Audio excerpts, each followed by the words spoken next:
Morning, guys. This is just a quick video just to let you know how I am with my eyes. As you guys, some of you may have known that I've had problems with my eyes. I think I've burnt out my eyes, maybe my brain as well, because I've been on YouTube now for at least 7 years, between 6 and 8 years. And I've had various channels. One was a toy channel, and then a personal channel that I got locked out of because of the advice of, one of these YouTube assistants. They said, oh, why don't you just log out? Not log out, reinstall Chrome or something.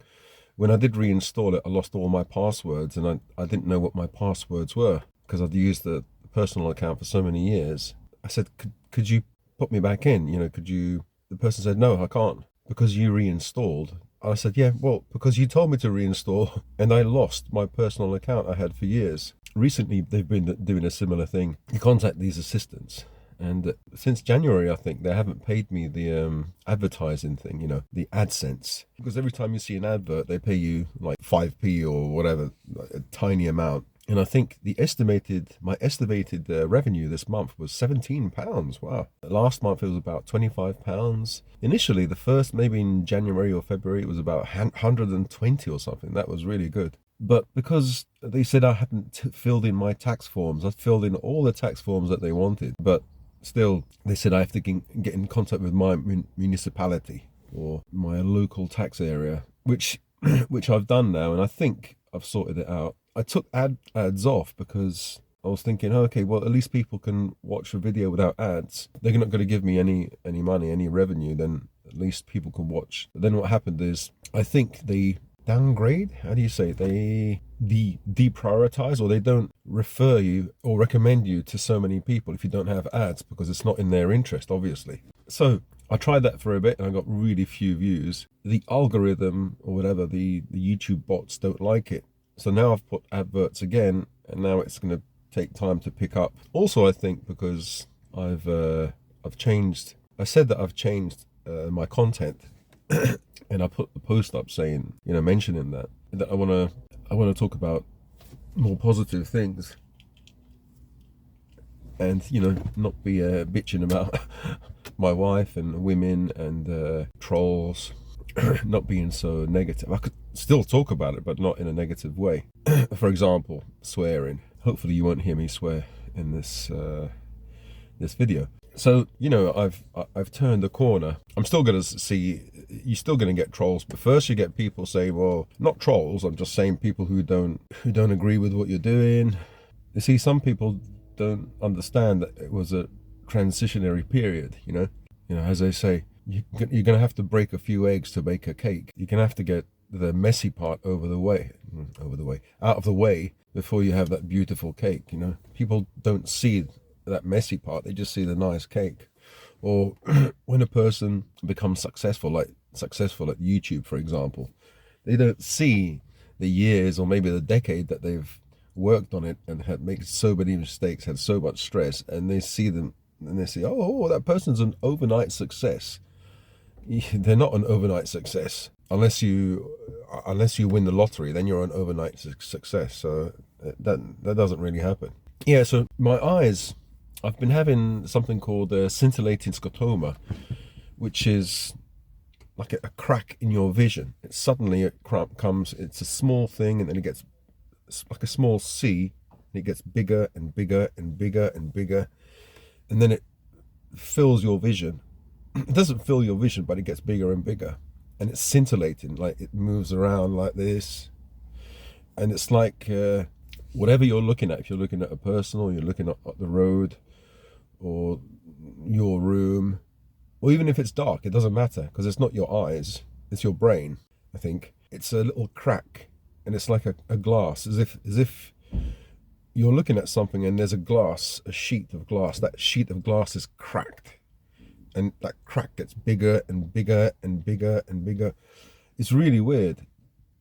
And the first time you get it, it's scary, because you think, oh yeah, what is this? I don't know, a stroke, brain hemorrhage or something. So I had it in in China the first time I had this. I had it in China about 10 years ago, about 8 or 10 years ago. And I remember I was quite stressed out at the time over some money problems. And then I went with my wife to the bank. And the bank, there's lots of fluorescent light, and I had to fill in forms. I was stressed out, and bang, that happened. So it is to do with stress, but also at that time, my eyesight was going, it was going wrong. I remember at the time, I was at a railway station in, where was it? Near Shanghai. And I was sitting down looking at a bowl of rice, and suddenly I felt dizzy. I thought, oh, what the hell is that? And I realized my eyes were, then I realized I was far-sighted, I was getting this far-sightedness where I could see things far away, but close up, I found it difficult to see small print. So I thought, oh, okay. But I was always too proud to wear glasses. So I thought, maybe I can just do some exercises. So I kind of forgot about it because most of my life I haven't had this problem. So I thought, oh, okay, well, just don't look at things close. It's simple, right? So what happened, fast forward a few years, this thing kept happening every few years. It would happen once. And then recently it's been happening more and more and more, and more frequently. And so, like, I had one the first time in China, then after a few years, and after a few years, and in the last few years, I've had it like once a year, and then once every 6 months. And I had it, let's say, a month ago, and then 2 weeks ago, and then that 2 weeks I had it twice within 24 hours, so one every day. And so obviously I looked at Dr. Google online, and it's better not to look because it says if you have like scintillating scotoma, if it happens regularly, like every day, it could be like MS, multiple sclerosis. It could be like a tumor, brain tumor. It could be, well, most likely it's eye strain. The eyes are strained so much that you get what's called migraine with aura. But I don't have a migraine. So it's like an invisible, not invisible migraine, it's a migraine without pain. So you have a headache, but it's not a headache with an aura. So, because I don't have a migraine with aura, I have the aura. So I don't know. So obviously it's a brain problem, brain stress, and it creates this, it's like an explosion. It's horrible, really horrible. Well, anyway, now I have to think about what I can do. I'm going to go to the optician to check my eyes, but I think I need reading glasses. I got some online, and they're the smallest one, I think 1.25, to see if I can ease the strain on my eyes. When I look at my mobile phone, and then I look elsewhere, my eyes are fuzzy. My eye is just like, and this happened to me, let's say, a year or two ago. But I haven't read books for maybe 10 years because I can't read the books. They're too close, and I can't see anything. And now that I've purchased these reading glasses, and they're reading glasses with the blue blocking orange kind of color, so I can see the screen, and I can see the screen of my mobile, and it relaxes my eye. So you kind of block out, I don't know how much it blocks out. It can block out 40%, 50, I don't know. But it blocks out a certain amount of blue light, and also avoids eye strain because, you see at the right magnification. So it should make me feel better.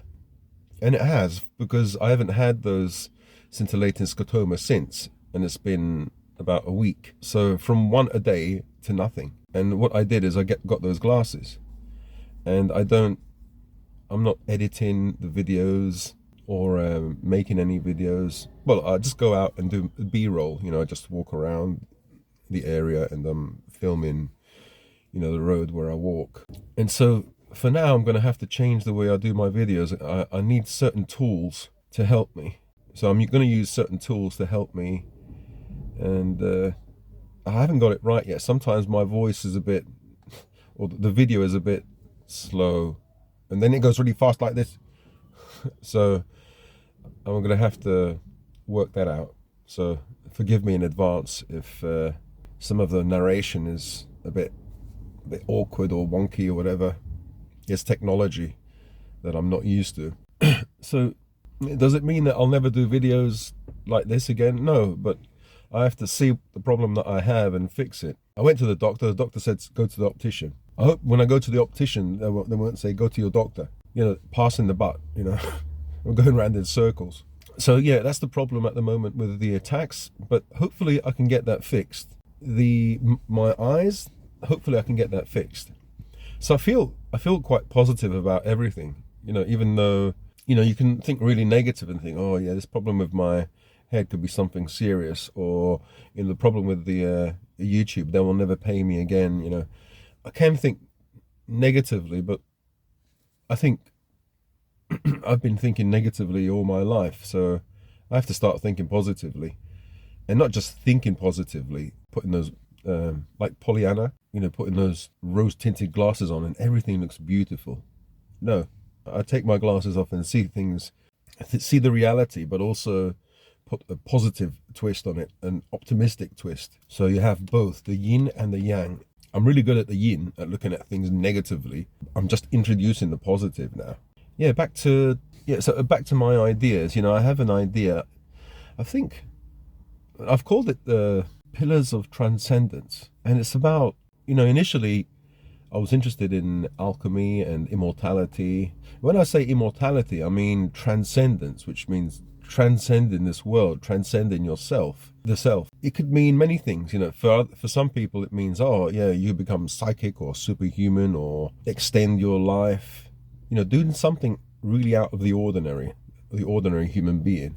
And there are certain areas that I realize certain areas that you have to focus on. And those areas are, I've thought about it so far, there are 5 areas or 5 pillars. Mind, body, spirit, of course, these 3. And then there's, the other one is wealth, and the other one is relationships.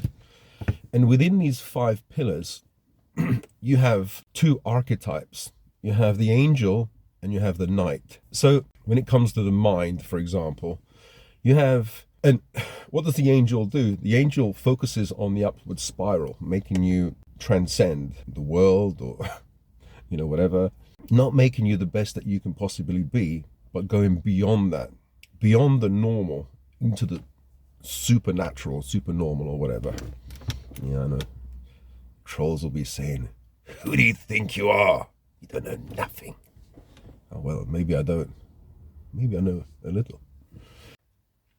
So when it comes to, for example, the first pillar, the mind, the knight is a kind of protector, you know, self-defense, and protects you. You know, you can almost see the knight as a negative mind, but a kind of positive negative mind, you know. The archetypal protector, you know, the knight that will protect you, will see things as negative, yes, but will actually do something. The angel is there to move you upwards, move you towards the light, move you, you know, in that spiral upwards. But you need the knight there to protect you. So for example, when it comes to mental health or the mind, you have the positive and the negative, don't you? The positive would be think positively, create goals, and do positive things.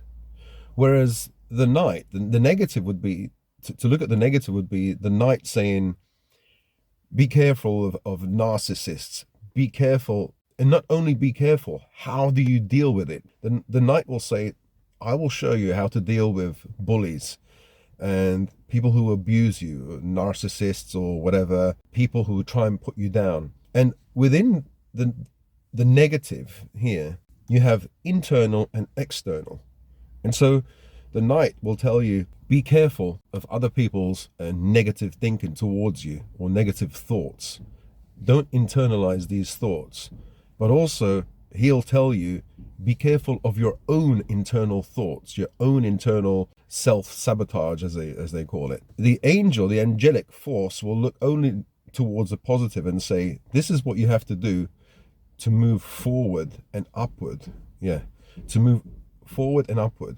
And the knight tells you, warns you about the dangers along the way. Well, anyway, these are the 5 pillars. Within these 5 pillars, you have the 2 archetypes. The angel moving up, and the knight protecting you and telling you what to do, what to look out for. the pitfalls along the way. So those are just my ideas. And I've used those ideas to fix me. When it comes to the body, for example, I've got so many disease processes going on. So how can I transcend and become this perfect person, or as perfect as possible? By using these 5 pillars, because they're all interrelated. So the mind affects the body affects the mind. When you exercise, you're pumping blood up to your brain, and you're sending nutrients up to your brain. When you think negatively, it's stressing your body. It affects your heart, your gut, your eyes, your everything. So they're all interrelated, all these 5. When it comes to relationships, for example, some men might say, well, I want to go mugto. Men go in their own way because they're fed up with women. They've been red pilled. They hate women. I think you can't do that. You can't do that because, first of all, if you want to get back at women, if you really want revenge, hating on women is not the way, because the way I see it is from a biological and spiritual sense. Say a woman is here, or a person that you hate is here. This is your target of hate. You're here, okay, you're here, and you send out hate to that person.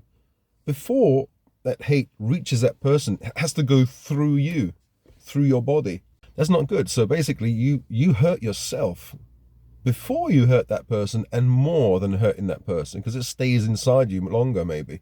I don't know, but I don't think it's a good idea. And then, what is it saying? If you hate on women, you give them power. Don't give them that power. Don't give any human being that power enough to hate that person. You're hurting yourself, and also you're giving that person too much importance. So like I've said before, you get these people in the manosphere with these big beards and muscles, and look at me, I'm a man. And they say, look at you, pathetic, or that's not what a woman wants. A woman wants a leader. A woman wants this. A woman wants that. Well, I'd rather be gay. I'd rather be feminine, a soy boy, because you're a slave. You're an absolute slave because you're pandering to what a woman wants. Man, indeed. Oh yes, what a he-man. Yeah, that's not a man. A man who has his tongue hanging out, pandering to what a woman wants, is not a man. Even though on the outside he might have a nice beard, big muscles, and a deep voice, and he's not a man if he's a slave to a woman. It completely contradicts the idea of like being a man. Going back to that pillar, what has this got to do with? The pillar of relationships. So if you want to go really mukto, if you're red pilled and you said, oh, many of us, divorced men, there is a period where you hate, that you want revenge. In my experience, in my own personal experience, it just hurts me. It hurts us. Let that person go. Let that person go from your mind. Let them, cut them off. I know it's going to be difficult to say this, but bless them. Bless them. Just wish them the best. You're not doing this so much for them. You're doing it for yourself. Once you bless them and say, I wish you the best, you don't even have to say it out loud. You say it in your mind. That's the most important thing. I wish you the best. And that's freedom. With my wife, for example. Oh, let me just go back to this pillar, relationship pillar. If you say, some young guys, they say, oh, I want to go mugto, I hate women, and I just want to be on my own. We're social creatures, and we have to have some social, no man's an island. Even if you live on the top of the mountain and say, look, I want to go mugto, I want to watch the world collapse, society collapse. Okay, fair enough. But when you live in the mountains somewhere, you have to have your groceries. You can go to the local shop and speak to even a bloke, a man, and say, it's good to have friends, some male friends, and maybe some female friends, but you don't have to have any intimacy, because there are some women who actually agree with men. Believe it or not, not a lot, but a certain amount of women agree with men that, when it comes to, for example, divorce, it's just not fair. It's not fair how much money women take. The odds are stacked up against a man as soon as he gets married. He is literally caught by the testicles, and he has to be like a good little boy, and otherwise, financially he's ruined. But going back to relationships, then you see, relationships do affect your mind, which affects your body. and affects your wealth, the potential to create money, affects you spiritually. So these 5 things, what I'm saying, are they're all interrelated.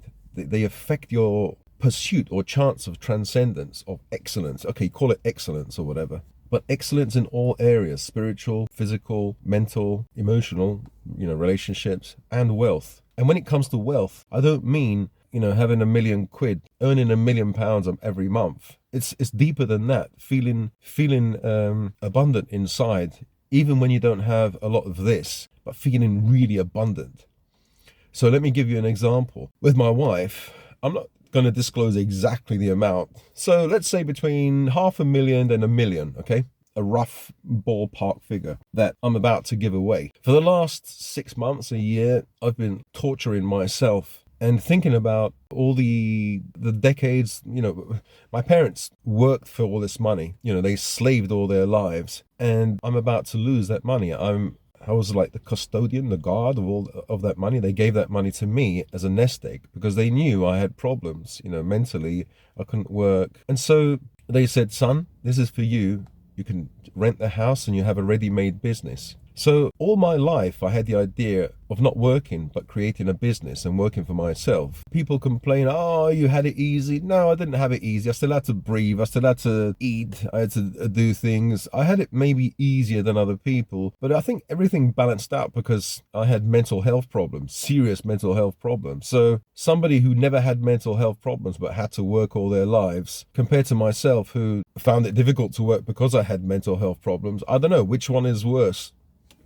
I don't know. I'm not going to put myself in the position and say, oh, I had it worse than you. No, because I don't know what the other man, the next person, their life and their struggles, what they've been through. I'm not going to say that. But other people tend to say that about me. They tend to think they know what's in my mind and in my heart and what I've gone through. All I can talk about is myself, but I'm not going to be negative about it. I know what I've gone through. I'm going to try to look forward and make it better. I'm not going to say it can only get better. It can get worse. In some ways, I appreciate what I have.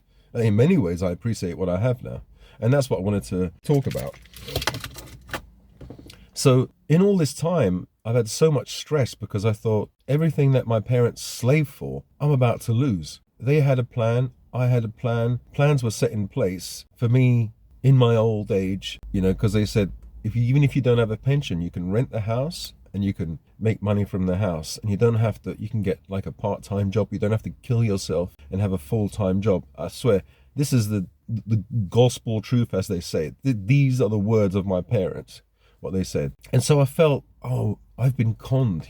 This woman married me. And then I even thought, if I didn't have any money, she wouldn't have married me. So I was thinking these thoughts back, when we first met, I was attractive because I had money.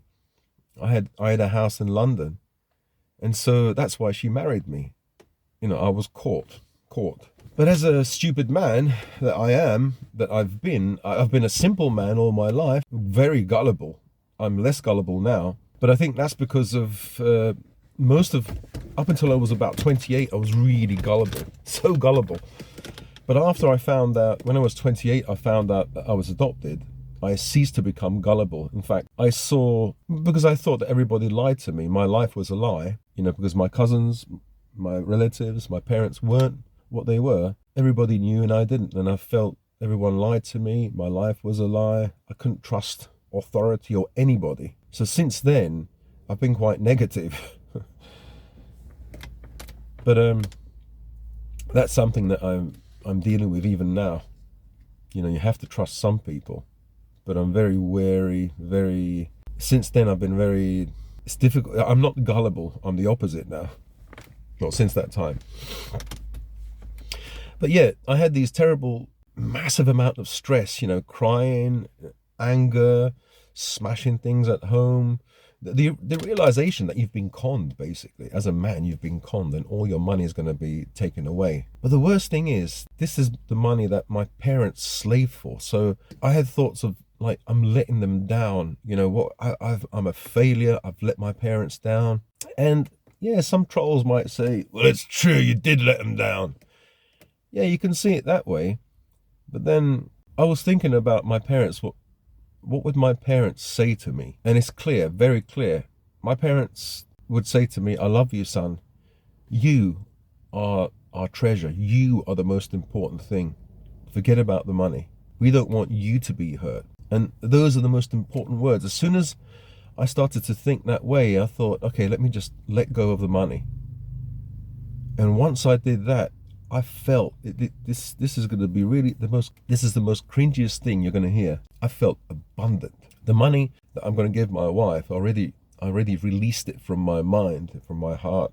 And it's as if I've been forgiven by my parents. My parents are saying, it's okay, let it go. And I'm saying in my mind to myself, to Jero, let it go. And I feel abundant as hell. That's a lot of the money that I'm about to give her. Some people don't make in their whole lifetime. I'm not talking about in the Philippines or in China or whatever. Well, in China, there's lots of millionaires, but here in this country, people will not make that in their whole life. Conversely, some people make that in a month. So it's a lot of money for some people. It's a lot of money for me at the moment. But by giving that money away, you feel huge. You feel abundant. That's the only word. Because you give this thing freely, not reluctantly. So in the past, a few months, some people might say, well, you've got no choice, have you? You have to legally give it to her. That's true. That's true. The change that was made is in here, though. Instead of giving the money reluctantly and thinking that I've been conned, I've switched it around in my head, in my heart or whatever, in my spirit, and I'm giving the money with a blessing. I bless her physically, mentally, spiritually. I hope she makes more money, more wealth. I hope she's happy with her relationships and everything. I'm doing the exact opposite that I was doing before. Before there was lots of hate. Now there's just blessings. I'm sending her good vibes. So you might be thinking, what the hell are you doing? I don't know. You might be saying, I don't know how much money you're giving her, but let's say it's 600 grand and you're going to be left with 100 grand or something. And you're going to send good vibes to this woman. Yes, because it benefits me. Forgiving someone else, you don't forgive someone for them necessarily, not so much. Well, you do, but you forgive them for what it does to you. It releases you. It releases you from anger, from hate, from, I don't know, worry, from all. And once you're released from that, you can go and live your life. You can be happy. You know, what benefits do you get? Health, mental health, physical health, financially, and I'll explain why. So financially, for example, the way I feel at the moment, it's been a while that I've been feeling like this, is that I see abundance everywhere. It sounds stupid, doesn't it? But I see riches everywhere. Because imagine if you just given a load of money to someone, you feel like really abundant. I'm not sure if this is going to wear off, but I feel, wow. And I've been working on my mind. I'm grateful for everything. I'm grateful for this car that my friend has borrowed me. I'm grateful for this phone that my friend has borrowed me. So there is abundance everywhere. You know, before I was poor. Oh, my phone doesn't work. I got a phone. Oh, my wife doesn't want me to. We only have one car. Boom, I got a car. I didn't have any money for Betty she was going to die. Boom, my friend gave me £4,500.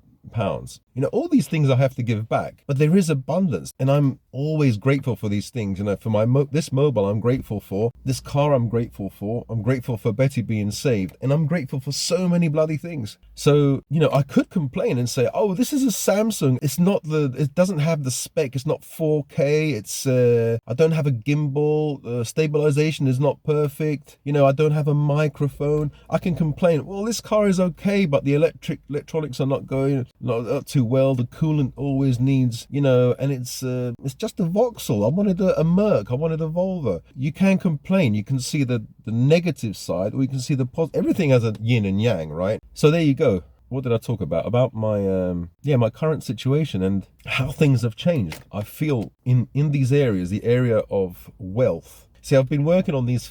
That's what I'm trying to explain. The five pillars of transcendence, I call it. When it comes to wealth, okay, I haven't made 100 grand a month. I haven't reached that point. But the Universal Credit, they contacted me and I explained to them I've got social anxiety, ADHD. I've been on medication for 30 years for depression and anxiety. And they said, oh, okay, come on Monday to the office. It's like, I mean, they're They're not social workers, are they? They're not. So I didn't turn up. That's it. I lost my benefit. So I don't even have benefit. I'm a man walking around with no money at all. At least a person who goes out begging receives money from someone. But I do receive money. So I was left on my own. No money for food. My wife, she shares some of the food that she makes for the kids, but she says, it's your problem. You have to go and deal with it yourself. Even though I've got ADHD and whatever. And so I've been picking dandelion, nettle, cleavers. I've been foraging, and I've been like dandelions, for example. Dandelion, you can cut them and add a little bit of butter, and it makes a nice vegetable. What I do is I go to the Morrisons or other supermarkets and go to the reduced section, and you can buy things really cheap. I got a huge loaf of sourdough bread. It's like £2.80 down to 49p. I got the fish. I don't usually go for if it's cheap, because fish can go off, so it can be a bit dangerous. Meat as well. But you can get a packet of crisps. I saw packets of crisps, and I got them from my son. £2.85 or £2.75 down to 18p. A packet of rice that was £1 went down to 9p. So I've been economizing. And also what I've done is I have some I have toys that I had in my shed for a long time, because I had the toy business, and I've been selling those just to get some money, just to feed myself. But I feel abundant because I'm making my own money. And although, I haven't had my 10,000 a month, £10,000 month yet, but I think I'll get there soon enough. And now that's delusional, isn't it? One of my subscribers or my viewers said, I mentioned something about being my own boss and wanted to work for myself. And I think she misinterpreted what I said. And she said, like, wanted to be a CEO or something is delusional. No, it's not delusional. First of all, being your own boss, you can make a few widgets. You can get a few twigs together, tie them up with some string, and make a nice pattern and paint them and sell them in the market. That's being your own boss. I don't know, having an allotment, selling vegetables or berries or something like that in a market, that's being your own boss. Writing, just sitting down, you can be in the street or, being a bedsitter or whatever, and writing a report, a PDF on your computer, and then selling it. That's being your own boss. You don't have to be the CEO of a massive company to be your own boss. So it's not delusional to sell things online. That's being your own boss. I don't get it. So I don't know where the delusion is. Delusional, I think. And then another person said to me that these guys are well-meaning. Okay, he was saying, you better just get a job. I haven't worked in 40 years. So I'm not going to go there and work for a person. I've always had in mind to do my own business. The kind of person I am, my character doesn't lend itself to being told what to do, especially now, 58. Some 20-year-old says, oi, go and do that. That's not happening. It's not happening. I'd rather be, and I am at the moment, no benefit, no job, but I make my own money. So, well, anyway. So it is possible. And so, yeah, the man, I think the person said, you just get a job. And I said I wanted to be my own boss. And he says it's unrealistic. How unrealistic is it? All you have to do is sell you start selling some things that you've got in the house online, and you're earning an income. You're already your own boss. That's not unrealistic. You can do that today. If you set that up as a business, then it takes more. You have to have a business plan if you need a loan. But if you're earning money, if you have the cash flow, you're earning money, you're generating enough money and putting it back in, you have that cash flow or whatever, you can make it work. You don't need a loan. You need a loan if you've got a proper business like a bakery or a restaurant. Yeah, then you need a loan. But online, to have an online business, you don't need a loan. You can start off small. Well, anyway, it's neither unrealistic or delusional what I'm doing. Here I am, I'm making money, and I'm not going to tell you how much money I'm making, because the trolls are going to be saying, I'm not going to give them enough rope to hang myself, no way. But all I'm saying is it can be done, and the way it's done is by a change of this. It's taken me a long time. I suppose it's better late than never. So, that's what's going on at the moment. All I have to say is this is something that I wouldn't have said a year ago, but you know, even at the age of 58, you know, you come up with new things. Things are always changing. We're not stationary all the time. We can change. You know, even at the age of 58, I thought my life was over financially, physically, everything. And, you know,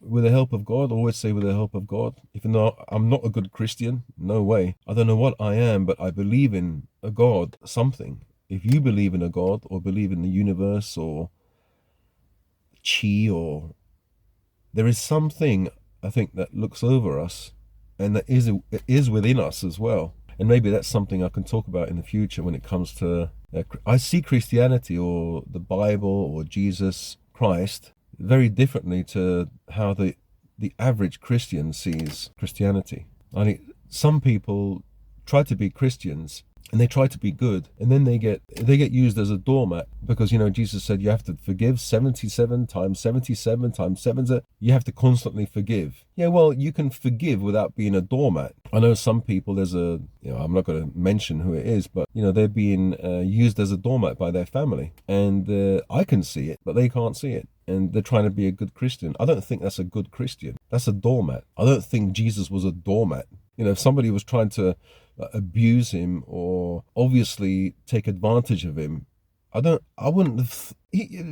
Jesus was a rebel. You know, he wasn't like this person that would lay down. He was a rebel. He wasn't this person that would. Yes, at the end of his life, the story is that he was crucified and he allowed it to happen, or he put himself in that position because, you know, it was prophesied or whatever. But yeah, there were times when he got angry, and I don't know. I just think that some of us try to be good because it's the Christian way, but it's there is evil in this life. There are evil people, and there's evil in all of us. There's good and bad. So sometimes when you're good, it's seen as a weakness. You know, sometimes, you know, I've been crying on my channel and stuff like that, and you get these trolls that come along, pathetic, because they feel they're tough, but they see your tears as a weakness, you know. But these trolls will never come to my face or in your face and say it, because they're weak themselves. Because, you know, some of them, they might say, crying or taking money off your parents isn't a real man. Yeah, a real man is someone who hides behind a screen on a typewriter and saying you're pathetic, you're not a real man. That's a real man. Yeah, that's not a real man. I can't say what kind of man that is without swearing, but that's not a real man. There was another Burke that in the past, I was having an arm wrestle, you know, with my daughter. She's 10 years of age. She's really strong. She was chubby at the time, but now she's slimmed down. But she's really strong. And I had a problem with my wrist. I had an injury. And I've always got a problem with these wrists. And she beat me. I said, oh, my daughter beat me. And so one of these He-Man trolls said, pathetic. How can you let a 11-year-old daughter beat you? Pathetic. Because it's not very manly, right? So I was thinking, well, what would have been manlier? To beat your 12-year-old daughter? Is that what a man should do? That's what a man should be, to beat his daughter and show how strong he is. Well, how about sometimes losing is more of the, forget about manly way, but it's more of the wise or the kinder way. Let her beat you. She knew that I had an injury. So she learns two things, that she is strong, but, you know, she has a kind of doubt in her head, instead of making her feel bad about herself. But actually she is very strong. Very strong. She could probably beat most of the boys in her age group. She's really, really good at arm wrestling. Or she was at the time when she was interested in doing that. But now she likes girly things and studies more. So it's hot in this car, so I think I'm going to go. Yeah, that's the situation at the moment with the channel, the videos, with my health and my situation at home. I seem to be moving forward in all these 5 areas. When it comes to spirituality, I started meditating, sometimes half an hour, sometimes 10 minutes, sometimes 50 minutes. So I just do a little bit each day. That seems to help. But I have this overwhelming kind of feeling of abundance. And it is because I've changed my mind about the money that I'm going to give. And now, you know, I'm giving it free. I've given it away in my mind already. I'm already detached from it. You know, I would have thought, and it did actually feel really terrible before, but now I just feel, yeah, liberated, completely liberated from that money, it's like it's been taken off my shoulders, and I feel lighter, I feel liberated, I feel, if you think about it, I know this might sound a bit bad, we can talk about men, but let's say a person who has all this money and the person who takes it, who's going to feel more abundant? You know, some people might say, oh, I feel pretty abundant receiving all that money. Initially, you will feel abundant, but you never earned it. Whereas this person here is given of his or her wealth a big chunk and saying, okay, have this with my blessing. Who feels more abundant?